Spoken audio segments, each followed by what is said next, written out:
ಉತ್ತರ ಕರ್ನಾಟಕದ ಸ್ಪೆಷಲ್ ಆದಂತಹ ದಪಾಟಿಯನ್ನು ಮಾಡ್ತಾ ಇದ್ದೀನಿ. ಇನ್ಸ್ಟೆಂಟ್ ಆಗಿ ಮಾಡ್ಕೊಳ್ಬೋದು. ಮಾಡೋದಕ್ಕೆ ಹಸಿಮೆಣಸಿನ್ಕಾಯಿ, ಬೆಳ್ಳುಳ್ಳಿ, ಜೀರಿಗೆ, ಅಜ್ವೈನ್, ಕೊತ್ತಂಬರಿ ಸೊಪ್ಪು, ಪುದೀನ ಸೊಪ್ಪನ್ನು ರುಬ್ಕೊಂಡಿದ್ದೀನಿ. 1 ಕಪ್ಪಷ್ಟು ಜೋಳದ ಹಿಟ್ಟು, ಅರ್ಧ ಕಪ್ಪಷ್ಟು ಗೋಧಿ ಹಿಟ್ಟು, 4 ಟೇಬಲ್ ಸ್ಪೂನಷ್ಟು ಕಡಲೆ ಹಿಟ್ಟನ್ನು ಹಾಕ್ಕೊಂಡಿದ್ದೀನಿ. ಅರ್ಧ ಟೇಬಲ್ ಸ್ಪೂನಷ್ಟು ಅರಿಶಿಣದ ಪುಡಿ, ಅರ್ಧ ಟೇಬಲ್ ಸ್ಪೂನಷ್ಟು ಖಾರದ ಪುಡಿ, ರುಚಿಗೆ ತಕ್ಕಷ್ಟು ಉಪ್ಪನ್ನು ಸೇರಿಸ್ಕೊಳ್ಳಿ. ರುಬ್ಕೊಂಡಿರುವಂತಹ ಮಸಾಲೆಯನ್ನು ಸೇರಿಸ್ಕೊತಾ ಇದ್ದೀನಿ. 1 ಟೇಬಲ್ ಸ್ಪೂನಷ್ಟು ಎಣ್ಣೆಯನ್ನು ಹಾಕ್ಕೊಳ್ಳಿ. ಸರಿಯಾಗಿ ಇದನ್ನು ಮಿಕ್ಸ್ ಮಾಡ್ಕೊಳ್ಬೇಕು.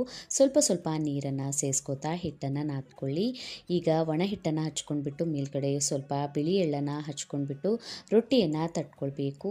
ಈಗ ಹಂಚನ್ನು ಬಿಸಿ ಮಾಡ್ಕೊಂಡ್ಬಿಟ್ಟು ಈ ರೊಟ್ಟಿಯನ್ನು ಹಾಕ್ಕೋತಾ ಇದ್ದೀನಿ. ಮೇಲ್ಗಡೆ ಸ್ವಲ್ಪ ಬಟ್ಟೆಯಿಂದ ನೀರನ್ನು ಹಚ್ಕೊಳ್ಳಿ. ಒಂದು ಕಡೆಯಿಂದ ಬೆಂದಮೇಲೆ ಮೇಲ್ಗಡೆಯಿಂದ ಸ್ವಲ್ಪ ಎಣ್ಣೆಯನ್ನು 2 ಕಡೆಯಿಂದ ಹಚ್ಕೊಳ್ಬೇಕು. ಟೇಸ್ಟಿಯಾದಂತಹ ದಪಾಟಿ ರೆಡಿ ಆಗುತ್ತೆ.